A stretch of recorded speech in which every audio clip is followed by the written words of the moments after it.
very good evening to all of you. So today we are going to start with aphorism 245 till 244.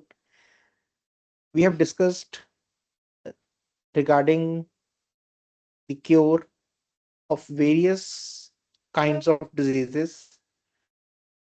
In general also,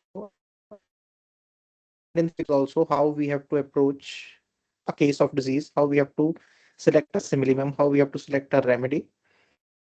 Now we are moving on to the part of how we have to give it, or after we have the medicine, how to understand the follow-up. We also call it the second prescription. Many of the authors, they have talked about second prescription.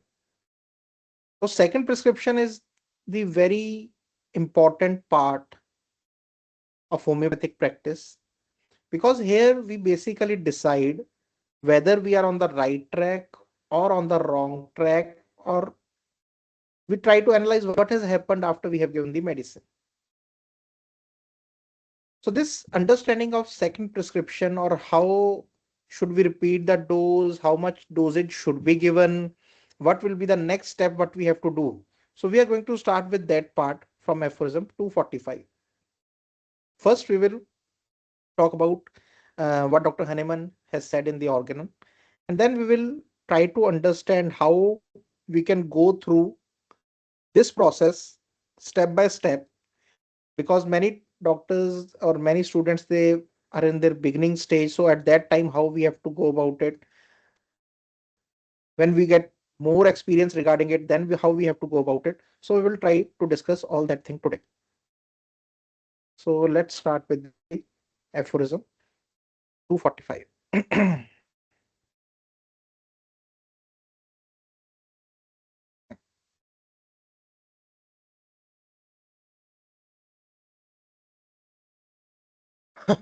Having thus seen what attention should in the homeopathic treatment be paid to the chief varieties of diseases and to the peculiar circumstances connected with them, we now pass on to what we have to say respecting the remedies. So now we have understood the various kind of diseases, what are the what kind of attention we have to pay to them, what we should do in those peculiar circumstances, or into the when we are encountered with those varieties of the diseases. Now we move on to the mode of employing them in term of the remedies, in term of the dosage. So we have to say respecting the remedies and the mode of employing them, together with the diet and regimen to be observed during their use. And what kind of diet and regimen, what kind of routine a patient has to go through while taking that medicine to get free of his diseases. So every perceptibly progressive and strikingly increasing amelioration in a transient, acute, or persistent chronic disease is a condition which, as long as it lasts, completely precludes every repetition of the administration of any medicine whatsoever. So, like we have talked about it, I have told you that there is basically always a general law and then some sub laws to that. So, the general law regarding the repetition of the doses, that until and unless you see a perceptible progressive and strikingly increasing amelioration, there is a progressive and increasing amelioration, patient is getting better either in acute disease or in a chronic disease, and as long as it lasts, as long as you can see that amelioration going on, it completes the question of repeating the medicine. Okay, completely precludes every repetition of the administration of any medicine. You don't need to repeat any medicine whatsoever, because all the good the medicine taken continues to affect is now hastening towards its completion. So whatever the effect the medicine had on the patient through that amelioration, whatever we wanted to achieve, it is going towards completion. So we should not disturb that action when the amelioration is going on. Every new dose of any medicine whatsoever, even of the one last administered, that has hitherto shown itself to be salutary, would in this case disturb the work of amelioration. So any kind of dose, either a new medicine or even the repetition of the last medicine, which has been good for the patient, which has shown the amelioration, which we can see that the patient is getting better with, even the dose of that medicine, it should not be repeated because it would disturb the work of the amelioration. For understanding of this, we need to go back to the understanding of that primary and secondary reactions of our body and the medicine. We have to understand that this amelioration, this healing is going in the secondary part, is going by the secondary reaction of the body. So first we have primary reaction of the medicine on ourselves, where we might see certain aggravation of symptoms. Then our vital force, our body, it reacts to the primary action of the medicine, which we call as the secondary action. So basically it is not the dose which is basically curing us, but it is the secondary reaction of the body towards that primary action which has started this amelioration. So during that secondary amelioration, which secondary reaction which is going on, the amelioration which is going on, if you again try to give a primary reaction, then we can just by the going by the logic, we can understand what will happen. It will again aggravate the symptoms, and the body may not be able to produce that kind of amelioration which it has initially started. So a general rule to the repetition of doses that do not repeat until and unless you see an amelioration going on. Do not disturb it. Do not go by any method that in that book it is written that this medicine should be repeated like this, that medicine should be repeated like that. I will come to that point. That point will be taken care of. But this is a general rule which you have to go by. Okay, any beginner, any professional, any homeopath who has been doing from many years practicing homeopathy, this is a general law of repetition, and it can never be ignored. Even if you have chosen a right remedy, it can produce undesired result with a right remedy also. If you are repeating it unnecessarily, you will not get a result. The patient will not get cured.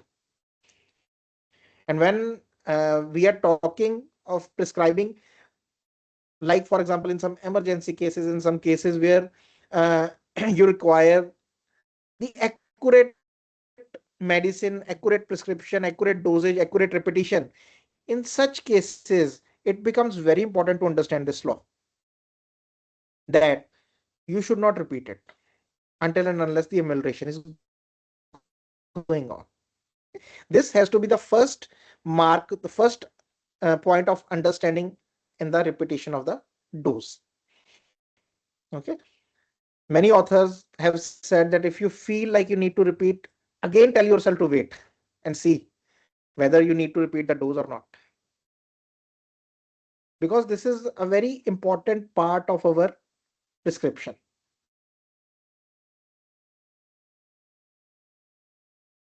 246. On the other hand, the slowly progressive amelioration consequent on a very minute dose whose selection has been accurately homeopathic. So there is a slow progressive amelioration going on after a very minute dose, very small dose which we have given, and the medicine is accurately homeopathic. When it has met with no hindrance to the duration of its action, sometimes accomplishes all the good the remedy in question is capable from its nature of performing in a given case in periods of 40, 50, or 100 days. So when we give a dose, and after the dose, we can see a slow progressive amelioration go on. We know, and the medicine is homeopathic. We know that the selection was right. Okay. And no hindrance has been made to its action, nothing which is prohibited during the treatment of patient. The patient has not done anything or the doctor has not done anything like that. Then usually this kind of amelioration, it goes for 40 days, 50 days, or even in 100 days in some given cases. So this is however but rarely the case, and besides, it must be a matter of great importance to the physician as well as to the patient that were it possible, this period should be diminished to one half or one quarter, even still less, so that a much more rapid cure might be obtained. Okay. He says that although this is a rare case that that kind of emulation goes on for so many days, but on the part of physician also, we always thrive to do this thing that the cure should come more rapidly. Okay? That we can diminish this period to 1.5 or 1/4 or even much less, that there is this desire so that a much more rapid cure might be obtained. And this may be very happily affected as recent and oft repeated observations have shown under three conditions. So he says that this can be done under three conditions. If we want a more rapid cure, it can be done under three conditions. Firstly, if the medicine selected with the utmost care was perfectly homeopathic. The first rule is that you have to be very certain that your medicine is perfectly homeopathic. It is a perfect remedy which you have chosen. So for that, we can take help of Dr. Kent's observations. Uh, I think there is already a lecture online present. I will confirm with Dr. Rishabh. If not, we might put it online, but I think there it is. You can go through that. We will also, I'm also making a spreadsheet which we will put in the group. You can keep that handy in your clinics. So once you start understanding how to see a follow up, you will be more clear about your prescription, whether it is a right remedy or a wrong remedy, because that is the first condition. If you want a rapid cure, the first and foremost condition is that your homeopathic remedy, it should be perfect, it should be a simillimum. Only then it can help with the rapid cure. Secondary, if it was given in the minutest dose so as to produce the least possible excitation of the vital force. The second thing is to give it in the minutest dose. If you are giving too large a dose, for example, sometimes, because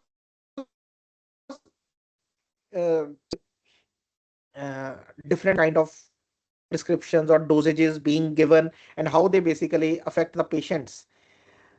We will talk about the dosage. It will come in the further aphorisms. If you are giving one drop of a homeopathic medicine to a patient, for example, one drop, standard drop from a bottle, it is too large a dose, very large dose. It is 500 times the dose which is the minutest one, because one drop of a medicine, it can basically medicate 500 globules, this 10 number of small globules. So we are supposed to give one or two globules depending upon the case, depending upon the sensitivity of the patient. There are many other things. We will come to that when we get there. But if you're giving one drop, then it is too large a dose. If you are giving more than that, then you can think about it, that how large dose we are talking about. So if that is also happening, if you are giving too large a dose, then you cannot give a rapid cure to a patient. It will become a hindrance in the cure. And thirdly, if this minutest yet powerful dose of the best selected medicine be repeated at suitable intervals, which experience shall have pronounced to be the best adapted for accelerating the cure to the utmost extent. So when we repeat the dose at suitable intervals, what are the suitable intervals? We will go to the footnote and we will come to know about it. If we go by the suitable intervals, if we keep repeating the medicine, then he says, then Dr. Hanuman says that experience have told us that it accelerates the cure to the utmost extent, yet without the vital force which it is sought to influence to the production of a similar medicinal disease, being able to feel itself excited, roused to adverse reactions. So he's saying that with this kind of method, you can increase the acceleration of your cure in those cases which are slowly progressively emulating. Okay. Now, like I said, that there is one law, basic law, that you should not repeat until the emulation is going on. But if the emulation is too slow, which is in certain cases, especially which are chronic cases, have been there for a long time, or where the organic involvement is there, in those cases the emulation is slow. So in those cases we can use this method. But I'm going to go to that method, and it can be very useful in curing those certain cases. But if you feel out of those two things, that your remedy is not right, or the dose which you are used to giving is too large, it is better not to try this method, because it can backfire. Dr. Hahnemann will also say the same thing in the footnote. But I am telling, because many times I always say that doctor has to be a very patient person, not a patient, but a patient person, especially the physician, especially who is homeopath. Many times in impatience, if we start repeating the dose, sometimes the patients are hypochondriac, they are telling, or kind of putting the pressure on the physician to increase the speed. In certain cases it is not possible to increase the speed, it is just the way the body reacts. In certain cases it is possible, but again you have to be very sure your medicine is right, first thing. And you should understand from your own experience how often this patient actually needs repetition. I am going to go to that method where Dr. Hahnemann will give you an example. It is not that you have to do like this only. He will give you an example. And from that, you can understand that he, in each and every case which demands this kind of repetition, it is the physician and his experience which comes into play, that how often this particular patient will require this particular medicine or the repetition of this medicine. So I am just cautioning you before we start with that the first law is the main law. This is a sub law. Okay, it can be done and it is a very successful method. But if you are not experienced in this method, go by the first law. That is the most important. That will give you very good results. Keep trying on this method until and unless you start finding a rhythm, until and unless you start finding that balance of when to repeat. Okay, many times, many doctors whom I practice with, like when in India, some students they come, when I go to other countries and then we go in the camps, certain times I uh, tell them to repeat the medicine in this particular way, or on these, like in certain cases. I am not going, because then that can be taken that all these cases. So in certain cases, when I tell that, okay, repeat them and after the interval of these days. So the doctors or the student, they usually, that should we repeat in these cases like this only? No, no, we should not. Okay, like I'm saying that this method should be only used after the experience.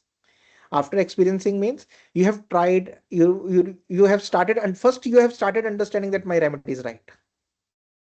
That first understanding has to come for this step to be taken. So this is a second step in that. First, to understand that my remedy is right.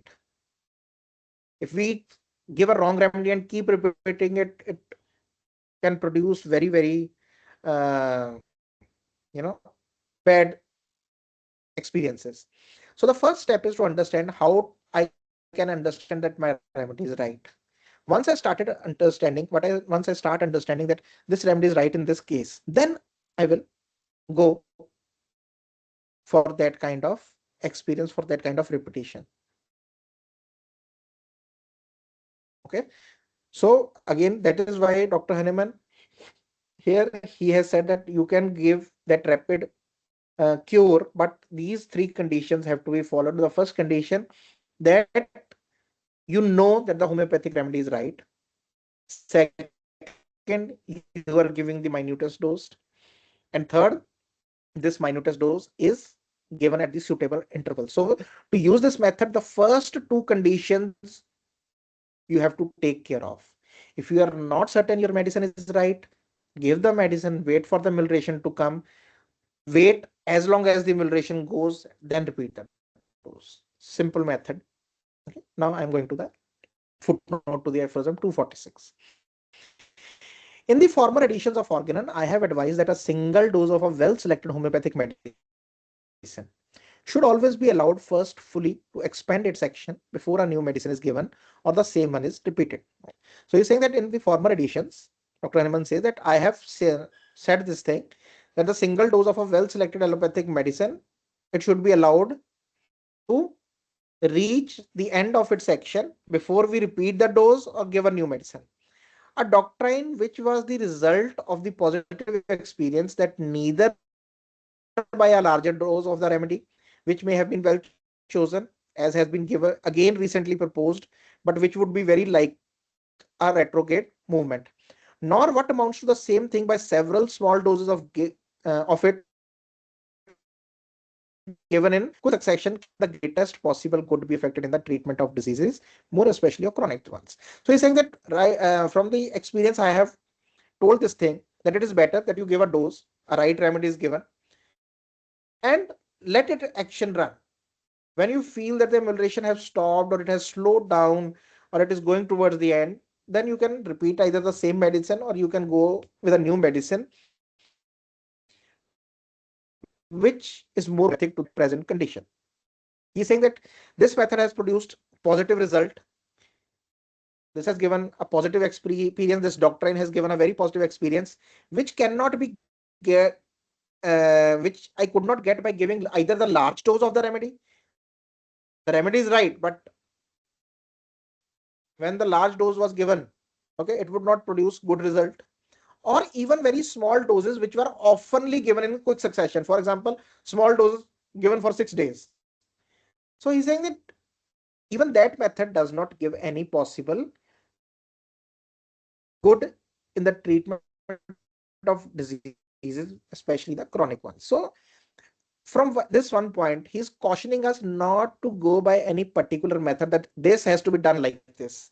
The repetition has to be done like this, like give it for 6 days and then stop, give it for 4 days, then stop. No, this is not the way to give the homeopathic medicine. So the first point which we have to put down under that don't do is that not give large doses and not give doses in a quick succession, like I have told you, without knowing whether the medicine is right, without knowing, even if your medicine is right, without knowing this thing, that even if you're giving in quick succession, it will make up a large dose because the secondary action has not yet come. You are just producing the primary action. So that is not going to give us a good result. And the reason of this is that by such a procedure, the vital force does not quietly adapt itself to the transition. So when you're giving medicine in quick successions, the vital force, the body is not able or is not getting the time to adapt to that primary action. It does not know when to start giving the secondary action because we are very quickly giving the primary action to it by the medicines. The transition from the natural disease to the similar medicinal disease, but is usually so violently excited and disturbed by a larger dose or by smaller doses of even a homeopathically chosen remedy given rapidly one after the another, that in most cases its reaction will be anything but salutary and will do more harm than good. So he's saying that usually after this, the vital force, it gets so violently excited that it will do more harm to the patient. Because if you're giving the larger doses, even or even the smaller doses which are given frequently, even your remedy is right, even it is homeopathically chosen, but just this method of giving can basically do harm to the patient. As long as no more efficacious mode of proceeding than that then taught by me was discovered, the safe philanthropic maximum of si non juvat modo nenosiat rendered it imperative for the homeopathic practitioner. The meaning of this maxim is that if it does not, uh, if it is not good, then it is not bad also. Like for example, it was like, if this method of using that, give the medicine and wait for it to work. So he's saying that till I was not able to give a more efficacious method, I was telling everyone to go by this thing, because if it does not go with the good, it will not produce any kind of harm also. So it is a safe method. You give a dose wait for the emulsion to go to complete, and then repeat the dose or give the next remedy. For whom the weal of his fellow creatures was the highest object to allow as a general rule in diseases, but a single dose at a time, and that the very smallest of the carefully selected remedy to act upon the patient and moreover to exhaust its action. So he's saying that this is the general rule in diseases, and it is what I wanted everyone to follow. That give a dose of a well selected remedy, smallest of the dose, give it to the patient, and let it go by its action. When it exhausts its action, when the action stops, when the emulsion ends, then you either repeat the dose or go with the other medicine, whichever you feel is the homeopathic. The very smallest, I repeat, for it holds good and will continue to hold good as a homeopathic therapeutic maxim for the very smallest dose. So he's saying that the very smallest dose should be the smallest, and this maxim, it cannot be refuted by any experience in the world, because it has been tried again and again and again that whenever we give a large dose, it does not produce the best of the results as compared to when we give a small dose. That the best dose of the properly selected remedy is always by very smallest one in one of the high potencies, as well for chronic as for the acute diseases. Okay, so that smallest dose should be given in one of the high potencies for chronic as well as for the acute diseases. Now, high potency, depending upon the case in front of you, whichever you feel should be the high potency for this particular case, you can choose that. We will go to that part. A truth that is the inestimable property of pure homeopathy, and which, as long as allopathy and the new mongrel sect, whose treatment is a mixture of allopathic and homeopathic processes, is not much better, continues to gnaw like a cancer at the life of sick human beings. So, Dr. Hahnemann is saying that this is an inestimable property of pure homeopathy. So, when I was reading this, even at the time of Dr. Hahnemann, this all bungling of the homeopathic laws and how to give the medicine, it has started. And even Dr. Hahnemann, although homeopathy was a word coined by him, allopathy was a word coined by him, he was a discoverer of homeopathy. Still, he had to use this word of pure homeopathy, because he know that impure homeopathy is also being practiced. When Dr. Mavi, my father, he coined this term, or he started this organization of right homeopathy, the people, they started questioning him about this thing, that why are you using the word right homeopathy, why you want to create a divide. So his answer used to be that I am using the word right to make people understand that there is also a wrong homeopathy. There is also people who are doing homeopathy which is not according to the principles of Dr. Hahnemann. So he always used to say that this is not a new thing which I am doing. I'm just making the doctors, new students aware of this thing, that there is a wrong homeopathy which is also being taught. So you should be aware of that thing. And it started at the time of Dr. Hahnemann, that even Dr. Hahnemann, the discoverer, he had to use the word pure homeopathy. That this is the inestimable property of pure homeopathy. A homeopathy which is based on the principles given in the Organon by Dr. Hahnemann after his prolonged experience. That homeopathy.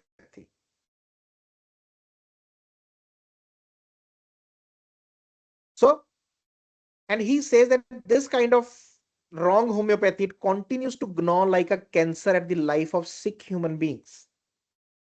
The new mongrel sect, he is talking about them, that it is more like a cancer.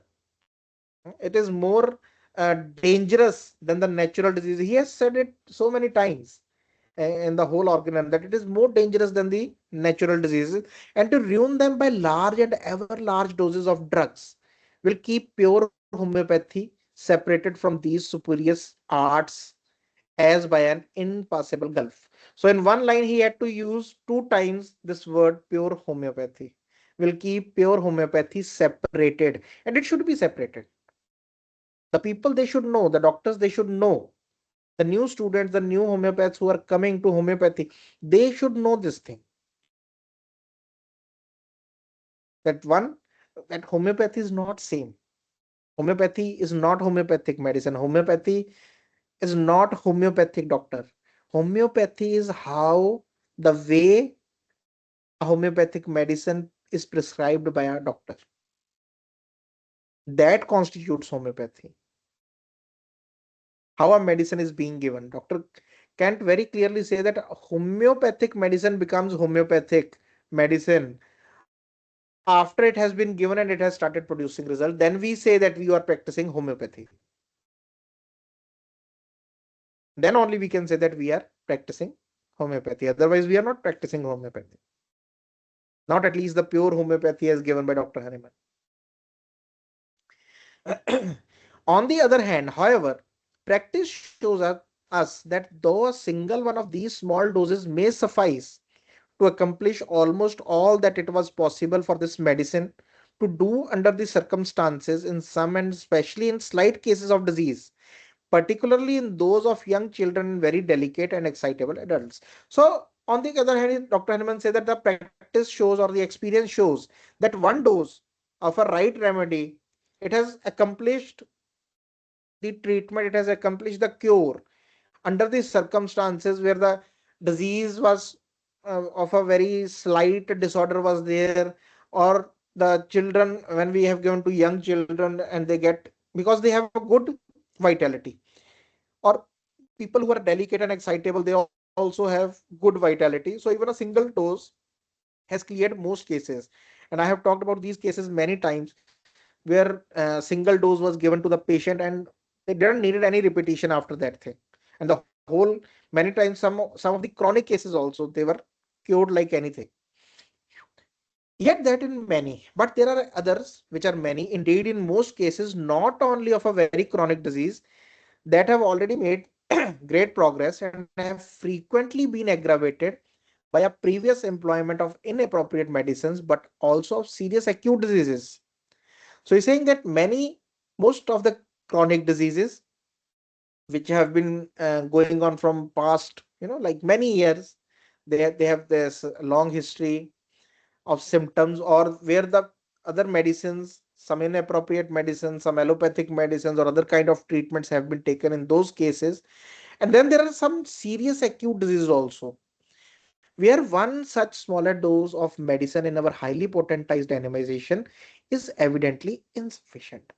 So in such cases, one dose of our highly potentized dynamization, smallest dose, it is insufficient to affect all the curative action. So it is too less a dose to start or affect a curative action or complete the cure. One dose might be not as effective. So that might be expected from that medicine, for it may unquestionably be requisite to administer several of them. So in those cases, we might have to give several of those doses. We have to repeat the doses in order that the vital force may be pathogenetically altered by them to such a degree and its salutary reaction stimulated to such a height as to enable it to completely extinguish by its reawakening the whole of that portion of the original disease that it lay in the power of well selected homeopathic remedy to eradicate. So we have to repeat that dose, because that in such cases the vital force is not able to produce a prolonged reaction because of the weakness, because of a long history of attacks on it. So there the vital force cannot be excited to a level where it can produce a permanent long lasting cure. So in such cases we will need oftenly repeated medicines of a well selected remedy, of what we are sure that it is a homeopathic remedy, it is a right remedy. And then these doses, they kind of reawaken the vital force, and then it extinguishes the it extinguishes the original disease, it eradicates it.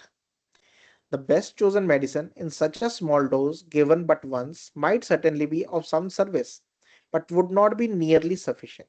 So when you have you have chosen a medicine which is right for that particular case, and you have given in a small dose, it will be of some service, but it will not be able to complete the cure. It will not be sufficient. But the careful homeopathic physician would not venture soon to repeat the same dose. So see how beautifully he is saying all this thing. That yes, you have to understand this thing, that this small dose, although it is right, but it is not sufficient to cure this case. But still, even understanding that thing, a careful homeopathic physician would not venture soon to repeat the same dose of the same remedy again and again. But understanding this thing, you have to be careful also, that just feeling that this is not, this is not a sufficient dose, or this is a small dose, we should not go on indiscriminately repeating that remedy again and again, as from such a practice he has frequently experienced no advantage.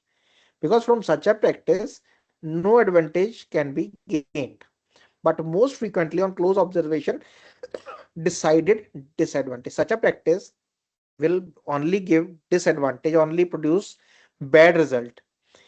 He generally witnessed aggravation from even the smallest dose of the most suitable remedy which he had given one day, when repeated the next day and the next. Like I was saying, that you should not repeat it in this way, that okay, in a chronic, give one dose today, give tomorrow, or take it in the morning and the evening, and then next day also morning and in the evening, then next. No, we have to understand how we have to repeat.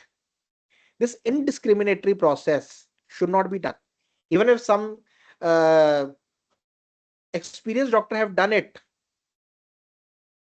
we should not take it on its own, because it is not recommended by organ. It is prohibited by organ. We should not repeat that mistake. We have to understand the process behind it. What is the process behind the repetition? That is what we need to know.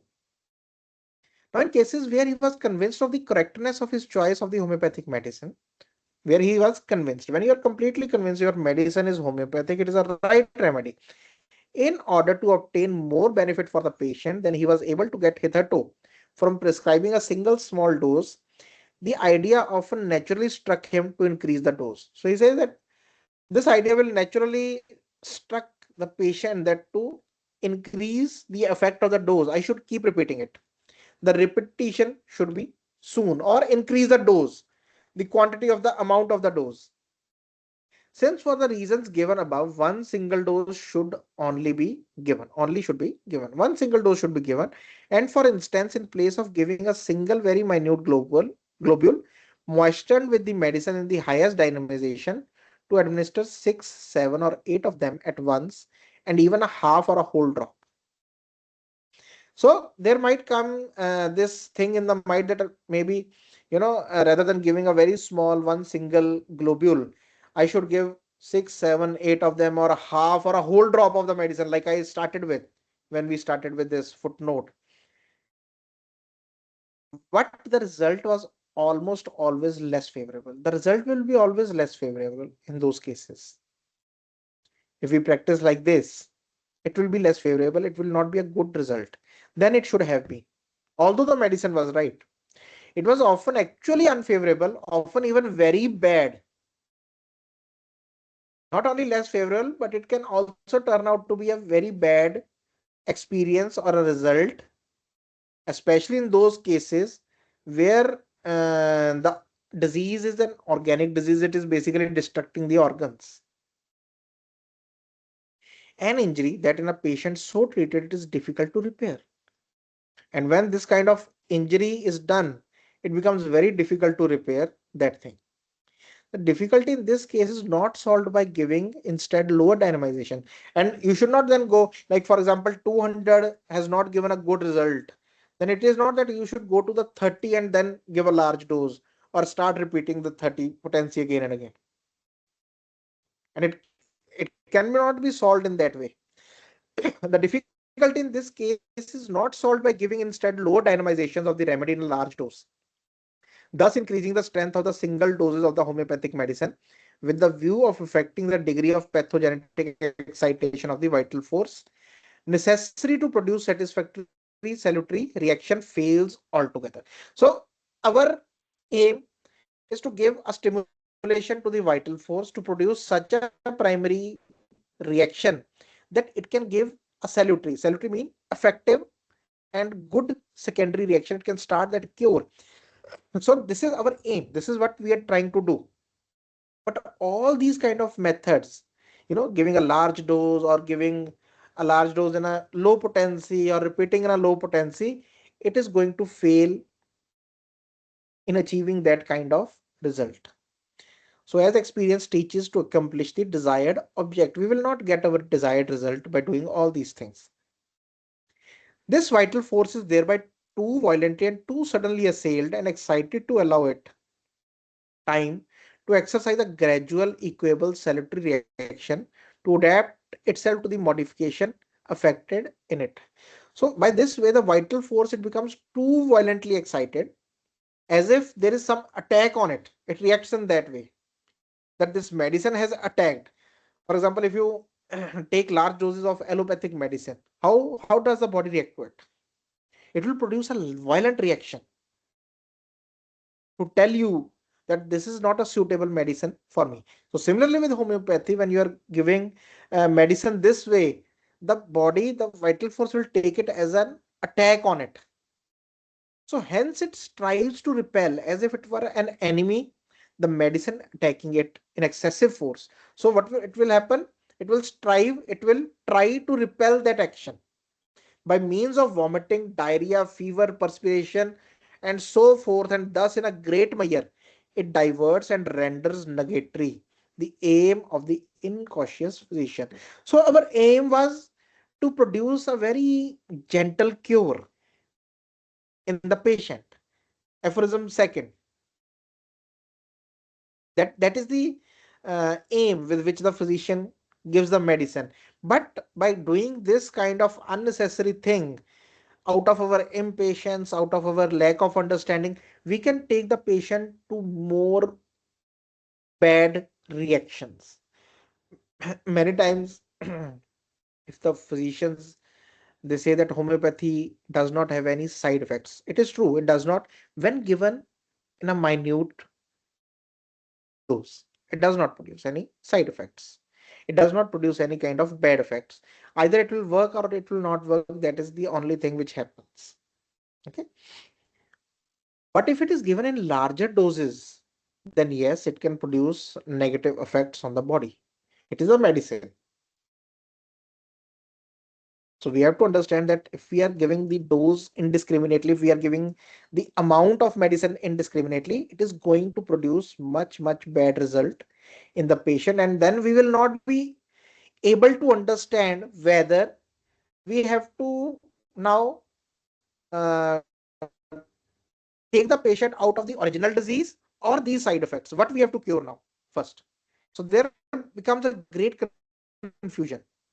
So to avoid such a scenario from happening, it is better that we go with that law that repeat only when needed, give very small dose,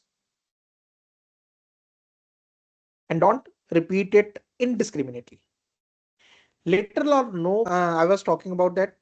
So even that, repeatedly small doses, what will happen that it will basically accumulate the action of the whole, and it will we will come up with the same bad result as we will get with a large dose, because the vital force is not getting time to give a secondary reaction in between, and it will become overwhelmed. It will become overwhelmed with the primary action, and thus being incapable of reacting in a salutary manner. It is necessitated passively to allow involuntary the continuance of the over strong medicinal disease that has thus been forced upon it. So we have forced an over strong medicinal disease against which it has to fight. Just in the man, just in the same manner as we may every day observe from the allopathic abuse of large accumulative doses of one and the same medicine to the lasting injury of the patient. So like we see or like we observe the way the body reacts to the allopathic large medicine, similarly the body will react to this medicine, although being homeopathic, although being right, although being similimum, but the body will react in the same way as it reacts to those large doses. Now, therefore, in order, whilst avoiding the erroneous method I have here pointed out to attain the desired object more certainly than hitherto, and to administer the medicine selected in such a manner that it must exercise all its efficacy without injury to the patient, that it may affect all the good it is capable of performing in a given case of disease, I have lately adopted a peculiar method. So he's saying that to get the desired result of curing the patient in a rapid manner and without getting this kind of problem which we often get by over repetition of remedy or frequent repetition of medicine, Dr. Haneman says that I have come with a peculiar method which can be more efficacious, efficient will be, it can be more efficient and it can help the patient in a very good way. I perceived that in order to discover this true middle path, we must be guided as well by the nature of the different medicinal substances as also by the corporeal constitution of the patient and the magnitude of his disease. So these 3 points we have to keep in mind when we have to go on this particular method. We have to understand the nature of the different medicinal substance, what medicinal substance or what medicine you are going to give. You have to understand its nature, how it basically reacts, whether it is a deep seated whether it is a deep acting remedy or a short acting remedy, what kind of symptoms it produces, what kind of symptoms it cures, that we also have to know. And whether it is a, for example, whether it is kind of poison or not, what kind of effects it can cause if it is repeated in a manner, or how. So we have to understand that nature of the medicinal substance first. Then we have to, secondly, we have to understand the corporeal constitution of the patient. What kind of constitution is the patient? Is a robust kind, he's a sensitive kind, what kind of it is he is like, and the magnitude of his disease, and what kind of disease or the intensity of disease he's having, whether disease is a very deep seated disease, it has reached the organic level, or it is at a physiological level, or there is some kind of oversensitivity regarding the disease, or there is some kind of lack of reaction regarding the disease. So all these things we have to consider before going on to this method. That is why I was saying that this method can only be can be used when you have become experienced enough, because we have to take into measure all these things. First, the remedy has to be right. Second, it has to be in minute test of the doses. Third, you have to understand the nature of the substance, the medicinal substance which you have to give. Fourth, the corporeal constitution of the patient, his sensitivities and everything. Fifth, the magnitude or the intensity of his disease. So when we go through all these points, then we find a way to repeat the dose in that particular case. And it can vary from patient to patient, it can vary from medicine to medicine, this thing. Okay, so this is just an outline, and you have to understand this outline and learn. Somewhere in your practice you can start going by this thing if your all the conditions applied are there, they are okay. So that, to give an example from the use of sulfur in chronic diseases, so he's just giving an example. He is taking sulfur as an example in chronic diseases, psoriatic diseases. The smallest dose of it, tincture sulfur potency, a potentized tincture of sulfur. Okay, so he has not given any potency here in this example. He has not given, it can be any potency whatsoever, it can be any medicine, but for the comprehension Dr. Hahnemann has chosen sulfur. Can seldom be repeated with advantage in even in robust patients and in fully developed sora. So when the patients who are robust, there also you can use it.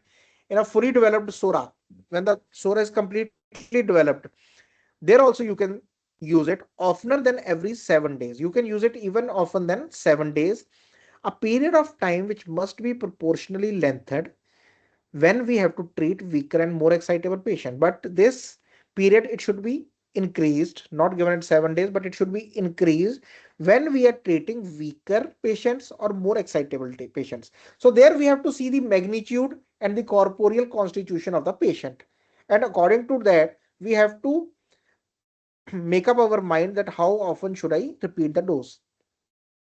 So in such cases, when the patient is weaker or excitable, in such cases, we would do well to give such a dose only every 9, 12, or 14 days.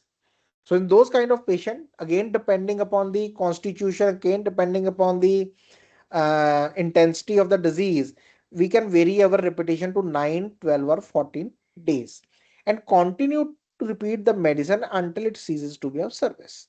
And we can keep continuing to repeat the dose until and unless it stops the emulation. The emulation stops. We thus find to abide by the instance of sulfur. Okay, we are just talking in regards to the sulfur.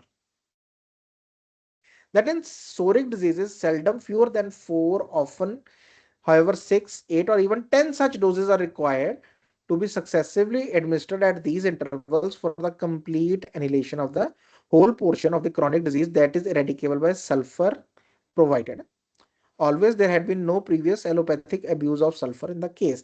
So usually it is seen with the case of sulfur where a patient is basically homeopathically sulfur, that you will need 6, 8, or even 4, 6, 8, or even 10 such doses. For example, in the repetition, like you might need to repeat 4 times or 6 times or 8 times or even 10 times in psoriatic diseases which are fully well developed sulfur dose to get the complete annihilation of the whole chronic disease.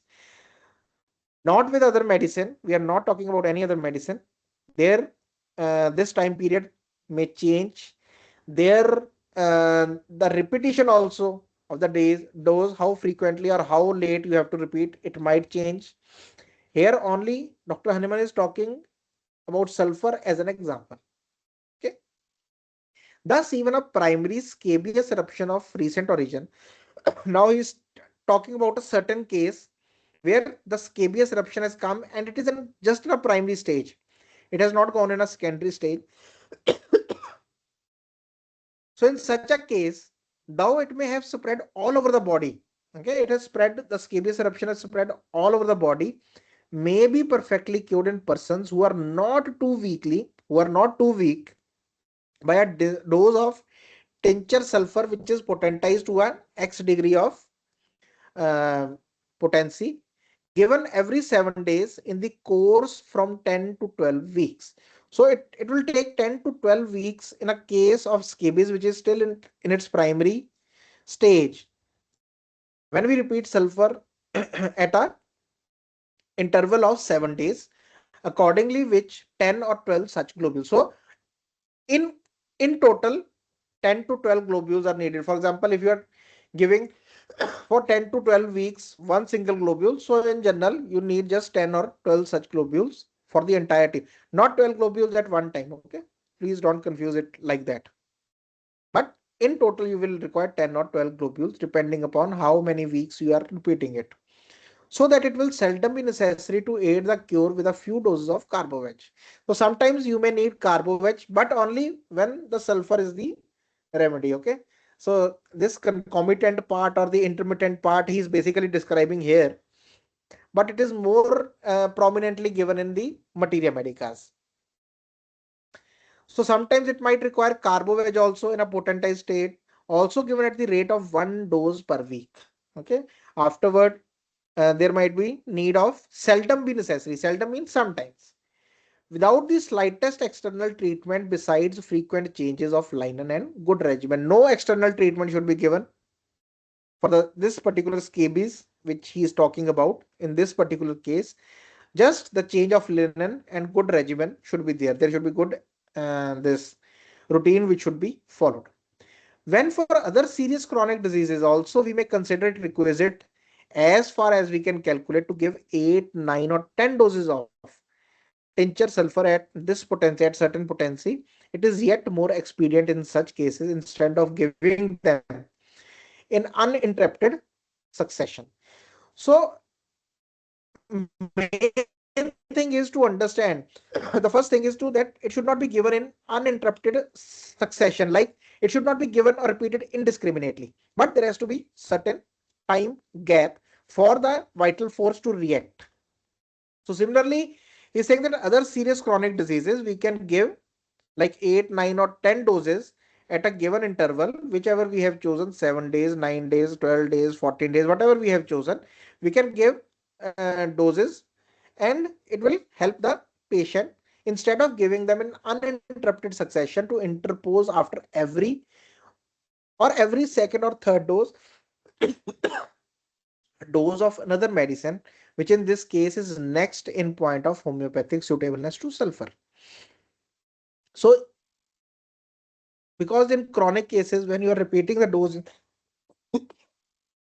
sorry, just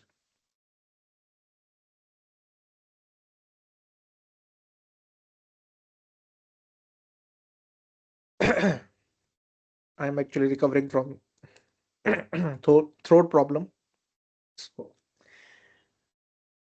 so uh, he's saying that when we are giving this, like in this kind of repetition we are doing, so certain times, in some cases, you may require a remedy to give after second or third dose of that remedy, which we usually call as an intercurrent remedy. And the purpose of that remedy is that the vital force sometimes get used to the repetition of remedy it does not produce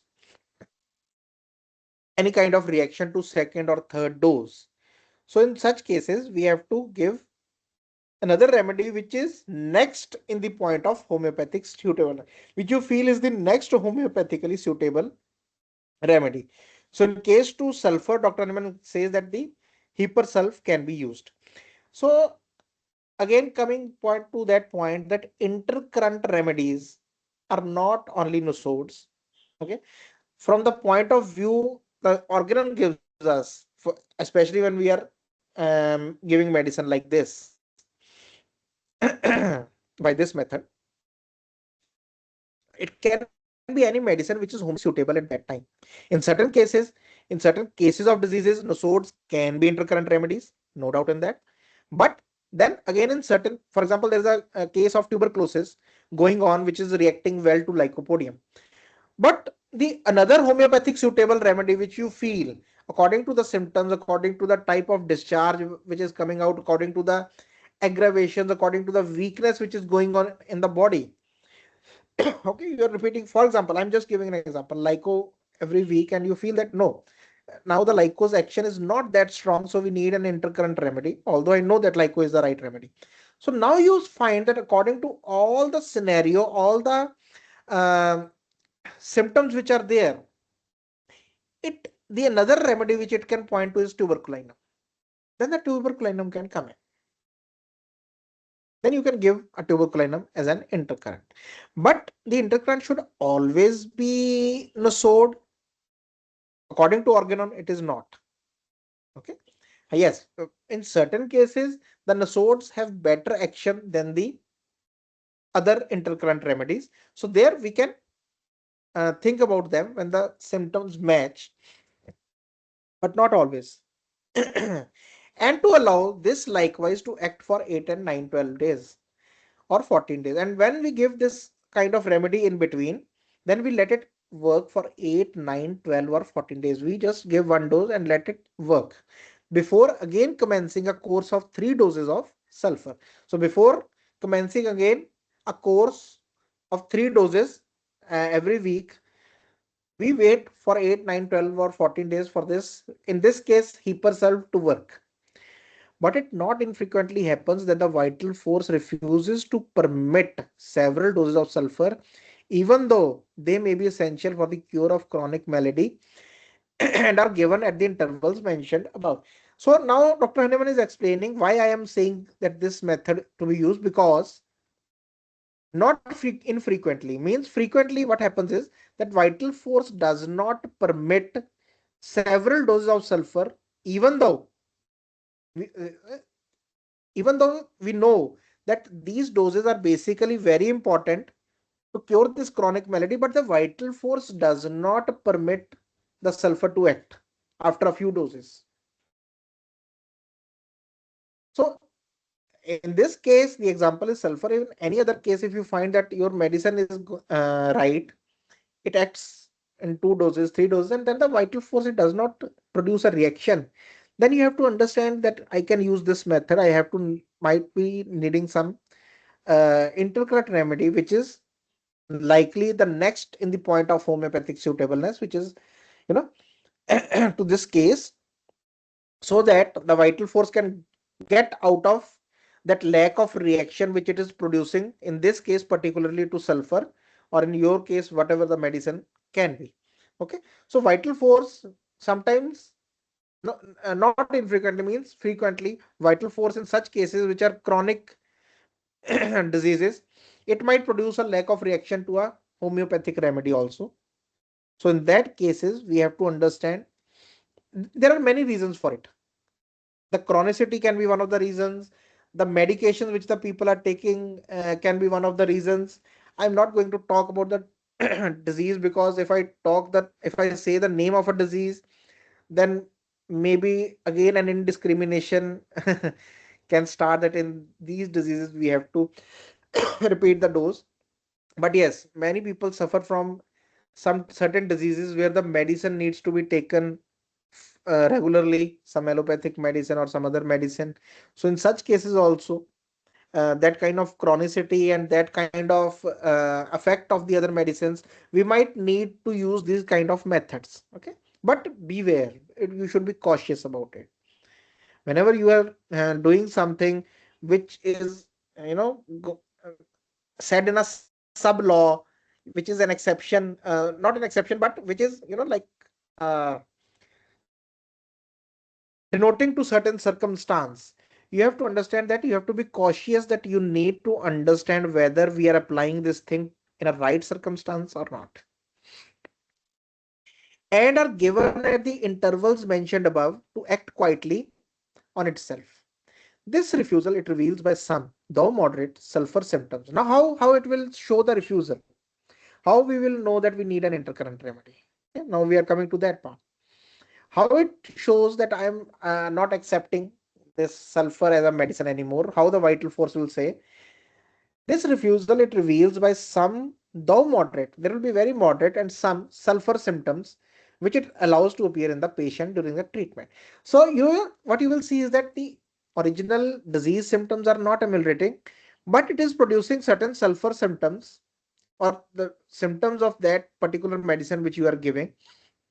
Some new symptoms are coming. Okay, if you go by the Dr. Kent's observation, some new symptoms are coming which basically belong to the disease, or to the medicine which I am giving. They are similar to that thing, and no perceivable amelioration is there. So then it comes to the physician's mind that no, it now needs some kind of intercurrent, because now the vital force is saying that I am not going to react to your medicine or the dose of your medicine, because there is some kind of lack of reaction. In such cases, it is sometimes advisable to administer a small dose of nux vomica. So sometimes to bring out, to diminish that lack of reaction, we can also give a dose of nux vomica in certain potency and allow it to act for 8 or 10 days in order to dispose the system again, to allow succeeding doses of sulfur to act quietly and effectually upon it. Okay. In those cases for which it is adapted, and where it is more adaptive like pulsatilla, then pulsatilla can be a preference. Okay, so these two remedies, they can help in this, where the lack of reaction has come, to the right medicine which we have been giving. But the vital force shows the greatest resistance to the salutary action upon itself of strongly indicated sulfur, and even exhibits manifest aggravation of the chronic disease.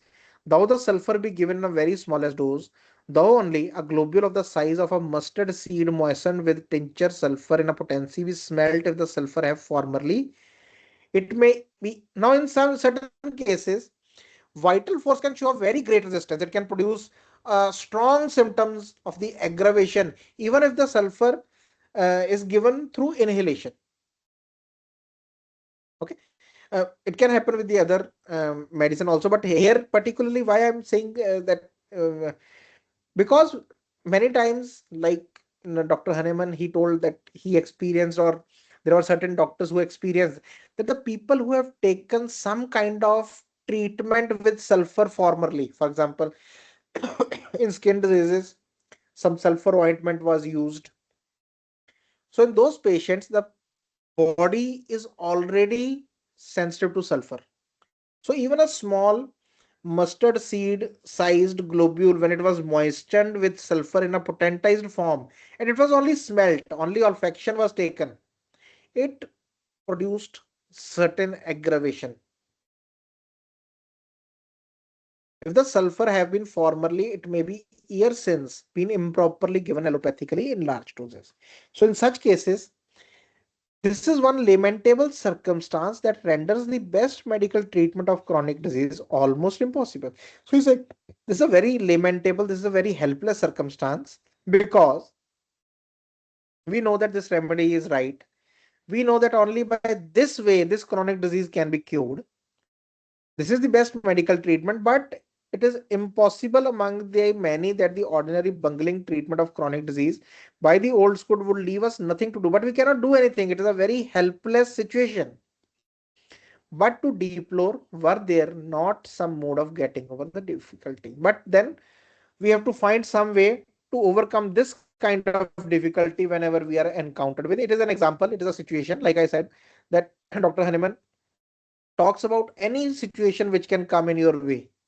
He talks about it in a only from this particular things where he is giving us the minute details of certain cases and how to deal with them. We can come to this understanding of the great experience which he had. Great experience. That even smallest of the things he had seen how it affects the how much he was devoted for the cure of the chronic diseases, for the cure of the patients. How much he was devoted that he will give. He this is a tiresome effort. You know, when we go through the organ, we have been going through. At a stretch. If I talk about myself, it is difficult to sit and uh, read organ or understand it at a stretch. And I think it is with most of the doctors or the students, or you know think about a person who has gone through all that, and not for 1 year or 2 years, but for, I think, whole life. And then he made an essence of all that experience, all those possibilities which can happen, all those mistakes which can be made by a physician, all those things, and he put it in these aphorisms so that we don't do the same thing, so that we can become more accurate in our prescriptions. That is why I always say that Organon should be read with an emotion which was there behind writing it. It should be understood that how much pain Dr. Hahnemann had for the suffering humans, how much pain, compassion he had for the patients. And until and unless we touch that energy of compassion or that much intensity which Dr. Hahnemann had, it will be very difficult to understand homeopathy. Homeopathy is not a superficial science which can be crammed or which can be remembered. It has to be felt. So in such cases, we have only to let the patient smell a single time strongly at a globule the size of a mustard seed moistened with mercury metallic X. Okay. So in such cases where that allopathic treatment of sulfur have been given to the patient for some kind of disease, and now the patient has become extremely sensitive to sulfur, what we have to do is we have to take again a mustard seed size globule, moisten it with mercury metal in certain potency, and allow the patient to have a smell of it, and allow this affection to act for about 9 days, and let the patient not give olfaction for 9 days, but this single olfaction, single time, smell a single time strongly. Okay. This single olfaction, let it act for 9 days in order to make the vital force again disposed to permit the sulfur. So in this way we can again make vital force less sensitive and more disposed, that it can permit the sulfur to exercise, at least the olfaction of tincture sulfur, to exercise a beneficial influence on itself. A discovery for which we are indebted to Dr. Kreslik of Karlsruhe. So even in the Organon, many times in the Organon, many times in the chronic disease, many times in his Materia Medica Pura, he has he has mentioned all those doctors from where all these discoveries came. Although he was the discoverer of these science, but there are very small discoveries with which other doctors have made during that time, and he acknowledged each and every one of them. So this is the method how we can practice the repetition in such cases. But again, I have you have to be very cautious. You have to be very uh, sure that you are doing it in a right way. Only then practice this. If you are not sure, go by the basic law. Repeat when needed. Repeat when the emulation stops. Repeat only once the action of your dose ends. Okay, you can go by that law. That is a universal law. You can, that will not fail you. So under these conditions, the smallest doses, we will just do this aphorism 247 and we will stop. Under these conditions, the smallest doses of the best selected homeopathic medicine may be repeated with the best, often with the incredible results at intervals of 14, 12, 10, 8, 7 days, and where rapidity is requisite in chronic diseases resembling cases of acute disease. Okay, so Dr. Rahman is saying that under these conditions, all these conditions, which I have told, those things, if they are met, if you are fully this satisfied that all the conditions are met, then the medicine can be repeated at the interval of 14, 12, 10, 8, 7 days, and where the rapidity is requisite. And if you need it more rapid, for example, in the chronic diseases resembling cases of acute disease, there is some acute exacerbation of a chronic disease. Okay, some at still shorter intervals, but in acute diseases at very much shorter period. And in acute cases, for example, of cholera or some kind of acute emergency, you can even give in very short periods every 20. Like I was telling, that in that case, in that particular case of opium of the child, uh, for the first 24 we repeated every 10 minutes in that particular case. So it depends upon case to case, what kind of case you are dealing with. It is a very acute case or a chronic case or some acute exacerbation, acute episode of a chronic case. So in those cases you have to go accordingly, again, which the experience will tell us in every case in proportion to the more or less rapid course of the disease. So it depends upon the course of the disease. When you are seeing the rapidity is more, your repetition can increase, knowing that your medicine is right, and of the action of the medicine employed, and also depends upon the action of the medicine, how long the action lasts, how small the action is.